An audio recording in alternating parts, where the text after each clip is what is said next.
We're really getting to the end of the 90s Predator stuff, which I'm just going to let you know ahead of time. There's like a big gap that happens with Predator content, at least comic wise. We did get some novels in the 2000s, but the 2000s, I'll talk about this later, it became pretty dry for Predator stuff. But we're going to talk about three different short Predator comics today. The first is a 2-issue mini called Primal. And essentially, it takes place in Alaska, and there's a Yautja hunting a mother bear. That's really it. There's some people in there to have some dialogue, but they don't really do a whole lot of anything. It's okay. It's got some good art, but overall it's kind of forgettable, and there's really not a lot to talk about. You like the scene where whatever they called the Yautja in Prey fought the grizzly bear? Well, here's 2 issues of a Yautja fighting a grizzly bear. That's it. The next is from Dark Horse Presents number 124, and this is called Bump in the Night, and it's basically some kids having they're camped out near some woods, and there's been some hunting. Yautja has been hunting in the woods, and they go and spy on it. Nothing to this story. It kind of sucks.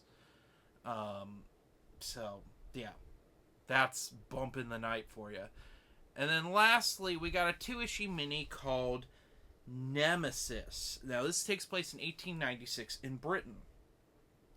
Shortly after the stopping of Jack the Ripper. So the British government thinks they have another Jack the Ripper on their hands. So they task a former British military member who was in the campaigns in India, but he knows that it's a Yautja because he's encountered them before, and he wants revenge because he was cowardly in the face of the Yautja. So he and his like really good army buddy died. So he wants revenge. I liked this one probably the most of the three of these, but I didn't think it was that good. See, Predator stories go one of two ways typically with these comics. We have the big earth-shattering, like the Schaefer stuff or big game, where it's like modern for that day. I mean, these came out in the early '90s, but they stay modern, and they'll often try to shake up the status quo, especially the later we go down the road, the more they're trying to shake up status quo with the Yautja. And the other type of story is when we get a period piece. Since Predator 2, when the discovery at the end that they've been hunting for a very long time, it really intrigued a lot of people to say how far back. Of course, the biggest one of these was, of course, Prey, or Predator Killer of Killers. Both deal with this premise to a certain extent. But a lot of the comics tended to do this after a while because it's easier. It's easier to do like a 2-issue miniseries than it is to do like a 4-issue Schaefer thing. Especially the diminishing returns on those type of stories, where it's basically the first movie all over again every time, with the exception of Cold War.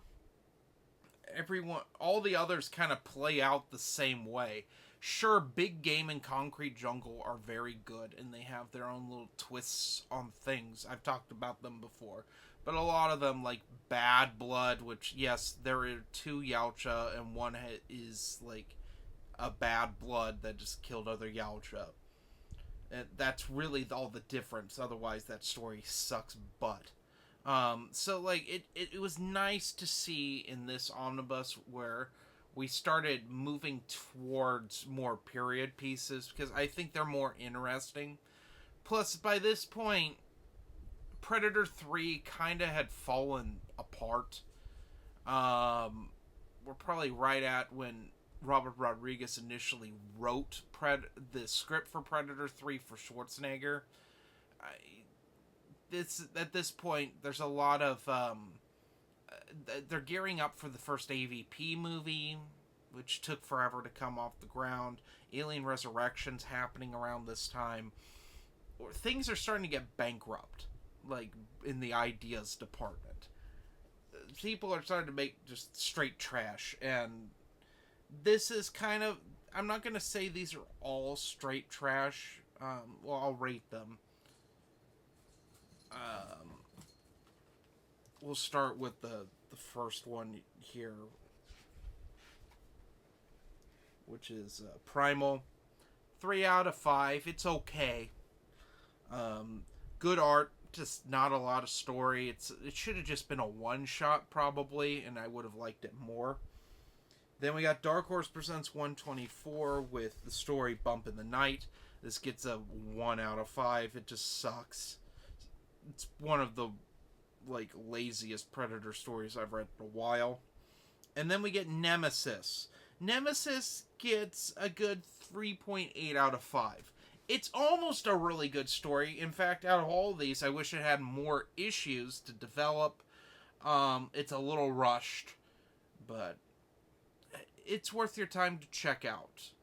So, next Predator review, we're going to actually look at something that isn't in this omnibus, and I'll talk about that when we get to that. So, anyway, have a nice day.